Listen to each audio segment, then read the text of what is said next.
আসসালামু আলাইকুম। আশা করি সবাই ভালো আছেন। কাছে এবং দূরে, দেশ ও দেশের বাইরে যে যেখান থেকে আমার ভিডিওটি দেখছেন বা দেখবেন, সবাইকে অসংখ্য ধন্যবাদ এবং আমার পক্ষ থেকে অনেক অনেক ভালোবাসা।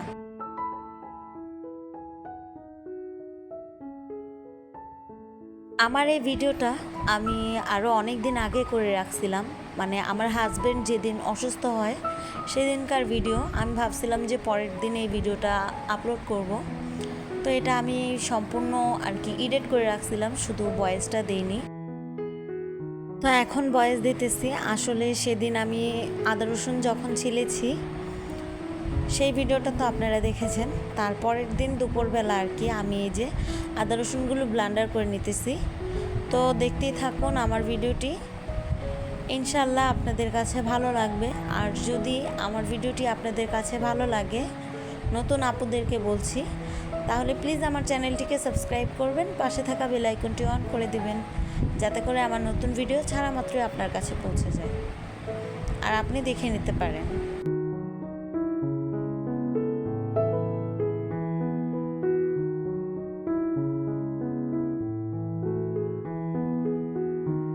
কথায় আছে, যদি থাকে নসিবে আপনা আপনি আসিবে, জোর করে মন হরণ করো না, হরণ করো না। ঠিক তেমনই ইউটিউবের ক্ষেত্রেও যদি আপনার আমার নসিবে থাকে, আমরা ইউটিউব প্ল্যাটফর্ম থেকে কিছু অর্জন করতে পারবো, নিজের যোগ্যতা অর্জন করতে পারবো, তাহলে অবশ্যই হবে। আল্লাহ তাআলা যদি চান। আমরা মাঝে মাঝে বিরক্ত হয়ে যাই, কেন আমাদের সাবস্ক্রাইব বাড়ছে না, লাইক বাড়ছে না, ভিউ হচ্ছে না। তো এই কাজটা আমিও করি, আমিও মাঝে মধ্যে বিরক্ত হয়ে যাই। আমরা সবচেয়ে বেশি বিরক্ত হই তখনই যখন দেখি আমাদের পরে চ্যানেল খুলেও অনেকে আগিয়ে গেছে, তার চ্যানেলটা গ্রো হয়ে গেছে।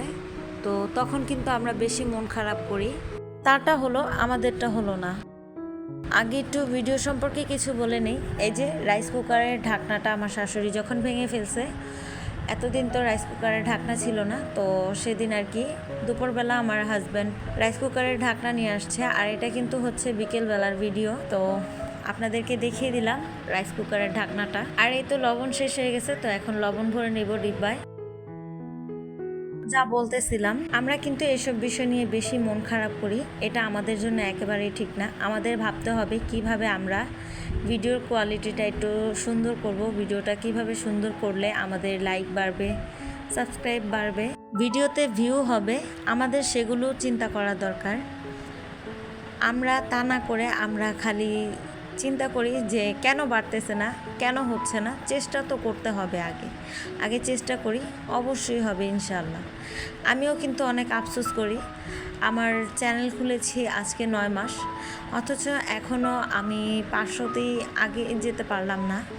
এর জন্য কিন্তু আমার অনেক খারাপ লাগে, কিন্তু কি আর করার। ওই যে ভিডিওর টাইটেলটা হয়তো ঠিক করতে পারছি না, বা থাম্বনেলটা ঠিক করতে পারতেছি না, অথবা ভিডিওটাই সুন্দর করতে পারতেছি না, সেজন্যই হয়তো ভিডিওতে লাইক, সাবস্ক্রাইব, ভিউ কোনো কিছুই হচ্ছে না। আপনাদের সাথে কথা বলতে বলতে ওদিকে কিন্তু আমি একটা ফেস প্যাক বানিয়েছি। ফেস প্যাক বলতে কফি দিয়ে একটা ফেস প্যাক। কফির সাথে 3টা উপকরণ মিশিয়েছি, গ্লিসারিন, লেবুর রস আর সামান্য পরিমাণ চিনি। তো আমার কাছে মধু নেই, সেজন্য আমি মধুর পরিবর্তে গ্লিসারিন দিছি। আর এই তো এখন আমি আমার হাতে মেখে আপনাদেরকে দেখাইতেছি। তো মাঝে মধ্যে কিন্তু নিজেরও একটু যত্ন নিতে হয়, তাই নিজের যত্ন নিতেছিলাম।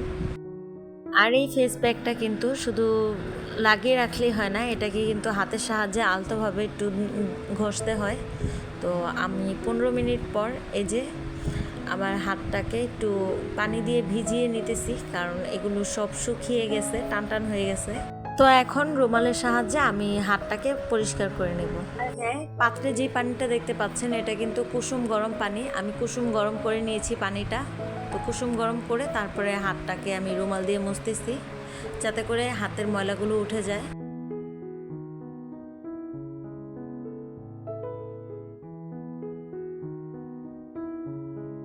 তো এই হচ্ছে আমার হাত, আগের থেকে অনেকটাই কিন্তু পরিষ্কার হয়েছে। তো যাই হোক, আমি অফ ক্যামেরায় গোসল টোসল করে নিছি। আর এখন কিন্তু মাগরিবের আজান দিবে, তার আগ মুহূর্ত। সকালবেলা উঠে তারপর রুটি বানাতে অনেক কষ্ট লাগে, রুটি বানাতেই মন চায় না, আর অনেক দিন ধরেই রুটি বানাই না। আমার ছেলেরাও বলতেছিল রুটি খাবে, তো এই যে বিকেলবেলায় আমি রুটি বানিয়ে তারপর ফ্রোজেন করে রাখবো। তো আমি যা বলতেছিলাম, আমরা যেহেতু ইউটিউবিং করতে আসছি, ধৈর্য ধরতে হবে, মন খারাপ করা যাবে না, হাল ছাড়লে হবে না। প্রতিদিন ভিডিও আপলোড করতে হবে এবং ভিডিওগুলোকে একটু সুন্দর করতে হবে। জানি না আমার ভিডিওগুলো সুন্দর হয় কি না, আমি চেষ্টা করি সুন্দর করে ভিডিও দেওয়ার। আপনাদের কাছে ভালো লাগে কি না জানি না, যদি ভালো না লাগে তাহলে একটু মানিয়ে নেবেন, ইনশাআল্লাহ সামনে আস্তে আস্তে হয়ে যাবে।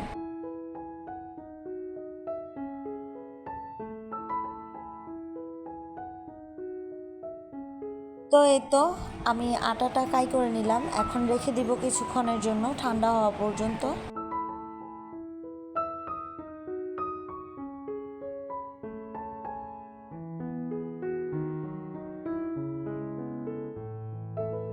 তো আটা ঠান্ডা হতে হতে এদিকে কিন্তু মাগরিবের আজান পড়ে গেছে। তো এই যে আমি এখন আটাটাকে ভালো করে মতে নেব। শাশুড়ি আমাকে সবসময় একটা কথা বলে, আটা যত ভালো কাই হবে, যত ভালো মতা হবে, তত সুন্দর রুটি হবে। তো আমার শাশুড়ির সেই কথাটা আমার মাথায় আছে। তো আমি কিন্তু সবসময় আটা ভালো করে মথে তারপরে রুটি বানাই, আর আলহামদুলিল্লাহ আমার রুটিগুলো এখন অনেক সুন্দর হয়। আমি কিন্তু আমার বিয়ের প্রথম কোনো কিছুই পারতাম না। আমি যখন রুটি বানাতাম একটা মক্কা আর একটা মদিনা চলে যেত, কিন্তু এখন আলহামদুলিল্লাহ মাশাল্লাহ খুব সুন্দর গোল হয়। অনেককেই দেখি রুটির সাইড দিয়ে ফেটে থাকে। তো রুটি যদি সুন্দর করতে চান তাহলে আটাগুলোকে আগে ভালো করে কাই করে মথে নেবেন, তাহলে দেখবেন রুটিগুলো মাশাল্লাহ খুব সুন্দর হবে।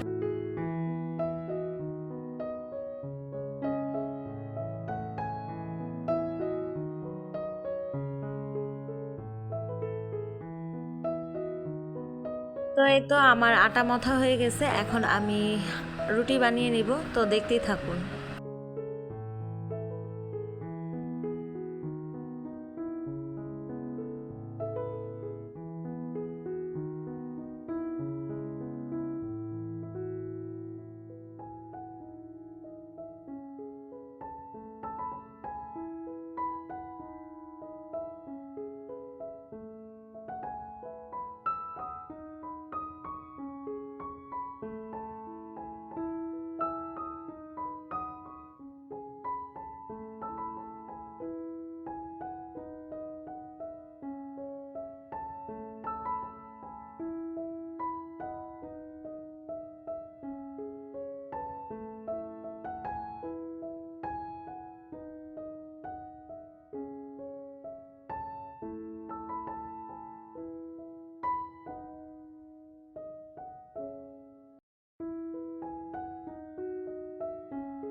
তো অফ ক্যামেরায় আমি রুটিগুলো বানিয়ে নিলাম, এই যে দেখতেই পাচ্ছেন মাশাল্লাহ রুটিগুলো কিন্তু খুব সুন্দর গোল হয়েছে, আর সাইডে সাইডে কিন্তু কোনো ফাটাও নেই।